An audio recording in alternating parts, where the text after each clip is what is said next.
Chris is listening in Florida to LRN.FM. Hey, Chris. Hey, how's it going? What's on your mind tonight?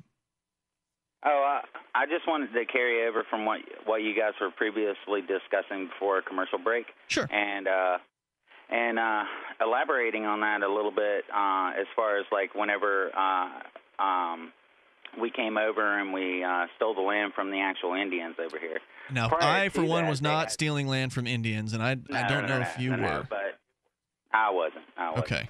But anyways, some prior people to that, some people stole land from Indians. Yeah, well, it was the wealthy aristocrats that came over here for the king to rape and pillage the land. Right. You know? But anyways, prior to England coming over here, they had a king, and whenever they actually forced him by force, you know, either you sign this Magna Carta or you die. That's how our legal system actually got founded, was by straight up force. And really, I didn't know that about the Magna Carta. It was signed under duress. Oh yeah. Mm-hmm. Oh yeah. Oh yeah. Please, this guy had the rule of God told him he was in charge. Yeah, yeah. You know, and the way that I look at it is, you know, you got the king, right? You know, and you know, it only follows one guy, you know, the entire time. But the rest of the family, they are just as wealthy as they are. And my thoughts are, as the wealthy aristocrats, they were like, well, this is bullshit, you know? You can't say that on the radio. Thanks for the call. Appreciate hearing from you. I understand that he was pretty, you know, interested in the topic and passionate about it, and said that the family said this was BS, but I don't know where else he was going to go with that statement. It's a shame, too. Got to remember, you're calling a radio show. I understand you're listening online, but we're doing talk radio, and we're on dozens of radio stations, over 160 total across the entire week, and unfortunately that means we've got to play ball by the FCC's rules. I don't like it, but that's the way it is. Yeah, but it sounds like he was saying that under kingdoms, the people who live under the kingdom don't pay as much attention to the royal families as they do the king. And yet they have just as much power. Yeah, they've got influence. They're doing stuff behind the scenes. They're shady. So share your thoughts without saying S or F, and we'll keep you on the air. Toll-free number, 855-450-FREE. Well, I think that the government stole the land thing can be useful in a conversation about freedom, but I don't think it's the end-all, be-all of a conversation about freedom. I was reading today, and I can't remember precisely what it is, but our listeners were telling me about this. Apparently, there's some kind of French colony up near New Brunswick, near Nova Scotia, and it's like St. Pierre, I think, or something like that. I saw that conversation. It was on the Amplifier group, wasn't it? Yeah, and it's what, you know, when I was reading about this island, although it did have Aboriginal people in it, at one point they weren't there when you know, the French might have landed. Now this place, this St. Pierre or wherever, I'm trying to look it up as I... St. Pierre and McKellen? Yeah, that sounds right. Thanks for covering that for me, as I couldn't remember exactly. There was nobody there. Now, France lays claim to this, and there was a lot of battling back and forth between England and France. You can imagine England didn't like, you know, this tiny little piece of France sitting off of the coast of Canada, right? And obviously, you know, Quebec was lost to them, but France kept that. How about that? You got to ask yourself, it's not like it was, you know, nobody was there. Is it legitimately the French government's?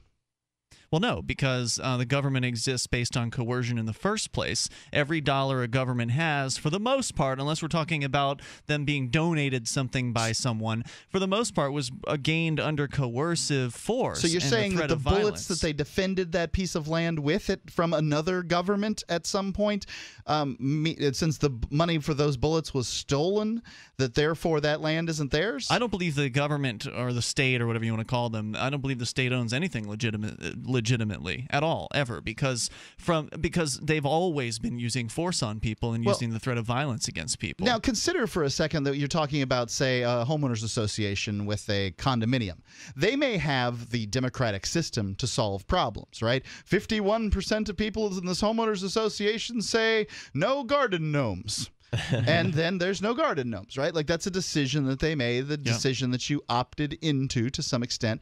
If you, for instance, owned a piece of property that was, given to you by your parents, you'd still be obligated to the rules of the homeowners association. So you may not have actually bought in so much as you inherited in, and you'd still be able to. You can always sell the property. Yeah, you can always move, Mama Jamma. You can move to a place where where they do things differently. Of course, on this planet, they don't do things differently. Just about everybody has the state, which is a group of people that tell you what to do. There may be different ways of choosing that state, but it's all pretty much the same. But do you understand? Like, what you if need a bunch to of guys, so back to the island point. Okay, if a bunch of guys go and steal money and pillage and rape, and they take the spoils of the war, and then they go and buy a plot of land with that stolen money, then no, the plot of land is not owned legitimately. No. If they go to the island with a boat and they sink a flag into the island, if the boat was paid for by stolen money, then no, it was not legitimate. But, okay, so let me argue against that too. How long of a period of time after the land was stolen does it become theirs? Does it not become theirs? Okay, never. Right now, but do you understand the city land of Keene that you does own? not legitimately own those parking spaces. I hear what you're saying, and it's not that I disagree or agree, but I don't think that you have a very good argument, and here's the reason. Because, this land right here, what about the Micmacs? What about the Abenaki? What about the Iroquois? Don't some of them have a claim to this land? How come you can claim the land upon which you have your house and studio is yours when at some point or another it belonged to, it was the hunting range? I think Derek already answered that question. That is that I purchased it without the use of violence. But you purchased it from coercion. somebody who didn't own it because it was stolen. Well, at some point, somebody has to own something, right? Okay, so let's say for a second, everybody on this island of, what is it, St. Pierre? It's St. Pierre and Malacan. Okay. McKellen. Okay, so everybody they take a vote and they say, all right, we want to stay with France. At that point, does all the land become theirs? Was it a unanimous vote? This has to be unanimous now? Well, yeah, consent matters. But you can leave. I don't understand your point. Well, we had just talked about, housing homeowners associations, and you said you can leave if you don't like the rules.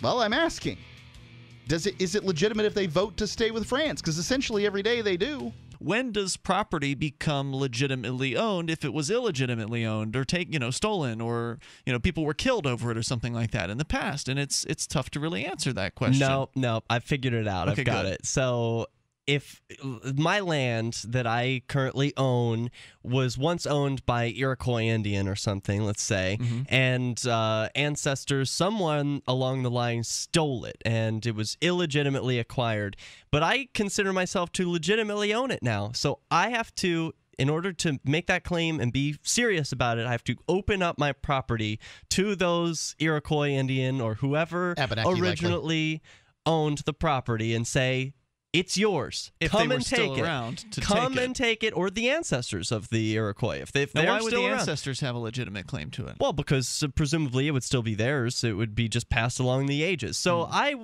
extend an open invitation to inhabit my property now. And if it's not taken up, in other words, if they say no thanks, we'll pass, now I can finally say, yes, I legitimately own this, and from here on out, this is my property and it's legitimately acquired. I can pass it along. Yeah, but how to do the you next put out person. that? How do you effectively put out notice to all of the Iroquois ancestors? Smoke signals.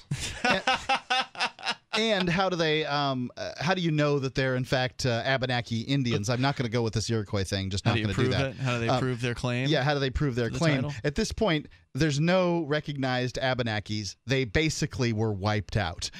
It's a bunch of white people that get together trying to get government aid. Well, so I don't think you guys were having this conversation on the air. There was a conversation going on during one of the breaks where Mark was talking about a prison story where a guy got a watch that you had at one time had, Mark, in the prison in which you were in for a number of years. You had this watch. It got lost. All of a sudden, it showed up on another guy. You confronted him about it. Yeah, hey, what's up with my watch? He claimed he bought it legitimately from somebody else and claimed he didn't know it was stolen. Now, there's a criminal charge out there in a lot of jurisdictions called receiving stolen property. And in order to be convicted of receiving stolen property, you had to know that the property was stolen, right? So if you didn't know that it was stolen, then it's a legitimate, from your perspective, is a legitimate transaction. If the person tells you before you buy it, hey, this I got at the Five Finger Discount Store, or it fell off the back of a truck, or says something that indicates that it was stolen, then you should be aware that you shouldn't buy that piece of property because it's not actually legitimately for sale. It was stolen. So maybe you could make the argument, I'm not saying I'm real firm on this or anything, but maybe you could make the argument that in the case of the French Islands or the stolen land for the Indians, that the first person who bought it that didn't know that it was illegitimately acquired, the first person who acquired it through what they believe to be a legitimate transaction, that maybe they are the new legitimate owner of it. Maybe. I think that's the best we got. I think it is. This is why I don't like to have the conversation too much about, hey, look, the government doesn't have any legitimacy because it doesn't really own the land. It's better to ask questions than it is to make statements. So what you do is you ask a question. Are you claiming that the government owns all the land? Because I thought I owned my land. So you saying I don't own my land? And then you put them in a position of explaining what land ownership is. And that's much more confusing. It's like, well, yes, the government, because people don't really know what they think about the government's ownership of land. They've never really thought about it. Right. They don't realize that, in fact, the government does own your land and you just rent it. Yeah, because if you stop paying property taxes, they will take it from you. That's the position of a renter, not a position of an owner. And then they realize, oh, my goodness gracious, I am a serf. Because that's the definition of a serf. Okay, yeah, that's a great point. Asking questions is really powerful. That's where you go. Also, then you can now look. I'm not trying to destroy the social order here, but I do want to. I kind of am of the opinion that we progress, but that states are monopolies, and monopolies don't like progress. They never like progress because it takes power from them. Monopolies possess the power. Look, 200 or 300 years ago, people in New England didn't think that people of different religions could live near each other. They'd kill them. They'd torture them. They'd do all kinds of things. But now in New England, people of different religions do live near each other. Well, I would propose, and this is my humble proposition, is that people with different governments can live near each other. That governments are simply organizations that are there to protect you. And that I can have a different protection agency than the person across the street. That we don't need an organization that claims monopoly privilege over the use of violence in a given landmass in order to have protection. Let's go to Justin. He's in Minneapolis listening via TuneIn. Hello, Justin. Hi, thank you for taking my call here. I was kind of addressing the property issue that you guys were just speaking about. Go for it. And while the ownership of the land itself may be in contention, and of course any funds that the government may generate from taxes also in contention under the idea that they're taking them by force as well. But the premise that I'm going with is that the government contracted the road to be built and paid for that, so the parking spots that are on the said road would then be under their purview. But the money that they paid for the roads was stolen. Right. Barring that discussion stemming off in the 20-minute tirade that we just had about does anybody actually own anything, just as you just said you may not own it from the Iroquois or the other one, whichever you said it was, barring that being Stockholm Syndrome or direct force paying all taxes in general, they contracted the roads. The person that built them may or may not be under the impression that that was stolen money due to lack of knowledge. But the person who built the roads doesn't own the roads after the fact. It's still the people calling themselves the state who claim ownership over those roads. So the fact that, if a criminal gang comes in and robs a bank and then goes out and hires, uses the money that they got from the stolen money from the bank to build something, then it doesn't matter whether the builder thought that the money was acquired legitimately. The gang still has control over that thing. In this case, the parking spaces are still controlled by the gang. They've never changed hands into an owner that actually believes that they were legitimately purchased. And I don't think that this is where on this, I don't think you're going to solve anything when it comes to messing with the meter maids other than getting people who want to mess with meter maids to move here. And that is a goal of yours. And so therefore, I think it's... I just want people who are, brave enough to stand up for what they believe in. It's all fine. You're using it as a recruiting tool, and I think that's the fact is that these parking enforcers sign a contract that says, yes, I will be a parking enforcer, and it's okay for people to cuss at me and stuff, because this is a reality with their job. Now, none of you guys cuss at them, hopefully, but you do hold them accountable with cameras. So I don't think you really intend to see any big changes around parking in Keene, do you?